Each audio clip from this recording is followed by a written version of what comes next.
Hello, I'm Saber Moshirian, and you are listening to the fifth episode of the Failure Chronicles. If you remember, in the book summary episode on failure by Mr. Alan Debuton, he repeatedly referred to the philosophy of Stoicism. It seems that Mr. Debuton's ideas are also deeply rooted in this Stoic way of thinking. For this reason, I thought it was a perfect idea to dedicate this episode to Stoicism. We will talk a little bit about it, and then we will move on to one of its most famous figures, Marcus Aurelius, the Roman Philosopher-Emperor. We will also briefly discuss his book, Meditations. Let's start with Stoicism, or the philosophy of Stoics. I'm sure you have also faced challenges and problems in your life that made you feel completely overwhelmed. Stoicism is a way of teaching us how to deal with these problems and keep our inner peace. Around 300 BCE, a man named Zeno founded this school of thought in Athens. The name Stoicism comes from the fact that Zeno taught his lessons in a stoa, a kind of covered porch or walkway. This philosophy quickly became popular in ancient Greece and Rome. Some of the most famous Stoic philosophers include Seneca, Epictetus, and Marcus Aurelius. Marcus Aurelius even became the Emperor of Rome. His book, Meditations, is one of the most important sources for understanding Stoic philosophy. Now let's look at what the Stoics actually teach. The most important teachings are 1. Control over what we can control. The Stoics believe that we only have control over a few things, like our own thoughts and actions. Things like the weather or other people's opinions are outside of our control. So, instead of getting upset about things we cannot change, we should focus on what we can. 2. Acceptance of reality. This means accepting that every event happens for a reason, and we must come to terms with it. This doesn't mean give up, but rather not wasting our energy fighting things we cannot change. 3. Virtue is the only true good. Having good ethics and right behavior is the only real good thing in life. 4. Living in harmony with nature. This means we should try to behave logically and fairly and respect the rights of others.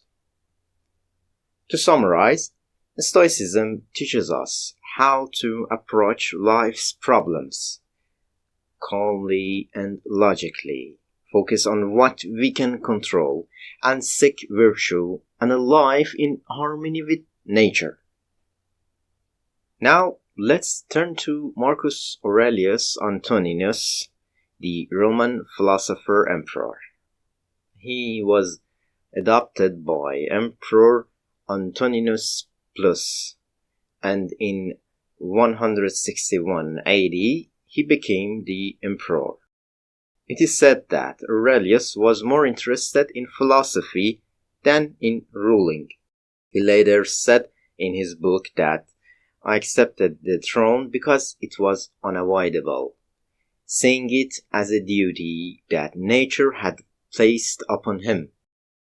Marcus Aurelius is considered one of the 5 good emperors of Rome, known for fair, peaceful rule.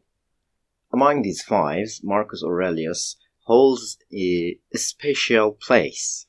He was not only a powerful emperor, but also a prominent Stoic philosopher. He wrote down his philosophical thoughts in his book Meditations, which is a collection of his personal notes. He is called the Philosopher-Emperor because everything he did, even in war, even in dealing with his opponents, was aligned with his philosophical ideas. The part of his life relevant to our show is how he handled his failures. He lost his father and became an orphan when he was only 3. How did this man deal with his many misfortunes? Consider the crisis. The Antonian plague occurred during his time, killing millions. He fought long-running wars. But perhaps the most important personal crisis, Mr. Aurelius lost 11 of his 14 children. He also lost his wife and struggled with chronic illness himself. What was going through the mind of a man who experienced such immense personal failure? Aurelius tells us exactly what he thought in his book. For example, after a betrayal, he wrote, "The best revenge is not to be like your enemy." He also wrote extensively about death. He accepts death, sees it as part of nature's justice, and urges people to accept it. Historians also noted his behavior. When faced with the revolt of a general, Aurelius did not seek revenge. He even said that he preferred the general to remain alive so that he could forgive him. Another historian praised Marcus Aurelius for his justice, moderation, and humanity. During the Great Plague, Aurelius helped the affected people financially by selling royal properties, making great efforts to reduce their suffering. Finally, Marcus Aurelius, who had been in poor health, eventually died in March 70, 180 AD. Now let's move on to the famous book, Meditations. The book consists of short sentences, advice, and brief philosophical arguments. Mr. Aurelius would write down his thoughts in his tent behind the battlefield. He never intended to publish them. After his death, scribes collected his notes and the book was born. Perhaps this quote from Meditations can be considered the core of this work. It said, "Very little is needed to make a happy life. It is all within yourself, in your way of thinking." He speaks about enduring hardship. His view is that we mentally create hardship for ourselves. Regarding this, he says, "Whatever happens is either bearable or it is not. If it is bearable, then bear it and do not complain. If it is unbearable, do not be troubled, for it will destroy you, and itself will quickly be extinguished." He also has many quotes about death. "Blessed is the soul that is ready every moment to leave the body's cage and meet silence." He also said, Soon you will forget the world, and soon the world will forget you. Aurelius defines a philosopher this way. To be a philosopher is to keep one's divine spirit clean and healthy. That is, to have a soul free from pleasure and pain, to have a purpose, and to be free from falsehood. It means to submit to fate and to wait for death with dignity. A large part of his advice relates to acceptance. The Stoics believe in fate. They say, whatever happens, let it be welcome. We must accept it and not complain. Aurelius and the Stoics also believe that everything gains meaning and concept in our mind. Giving value to something or not giving value to the same thing depends on our mindset.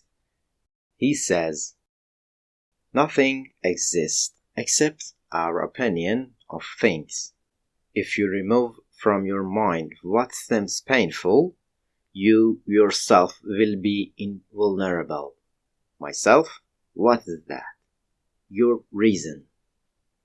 The Stoic philosophy advises us to focus only the present moment. The past is gone and the future has not yet arrived.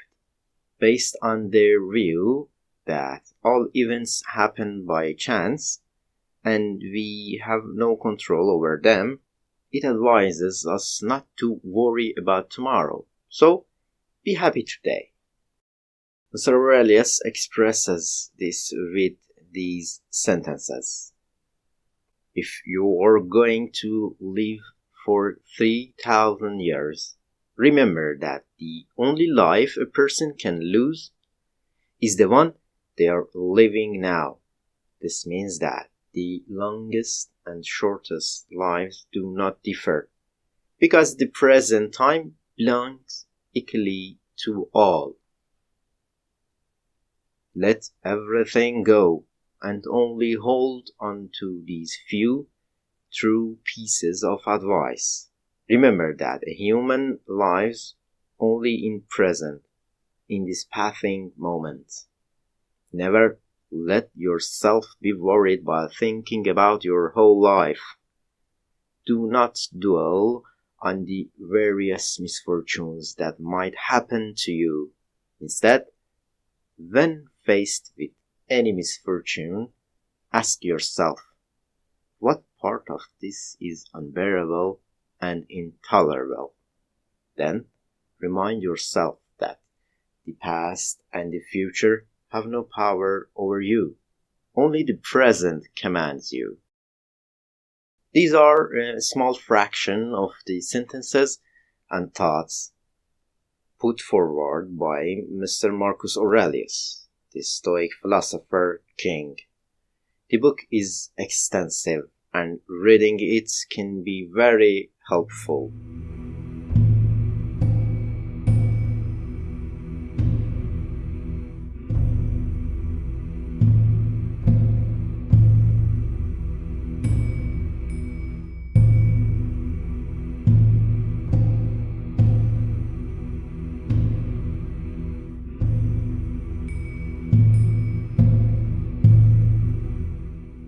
We have reached the end of this episode. Thank you for listening to this part of the Failure Chronicles. I hope you enjoy it. If you found this episode interesting, please recommend it to your friends to help the Failure Chronicles be seen and heard. Thank you, have a good time, and bye.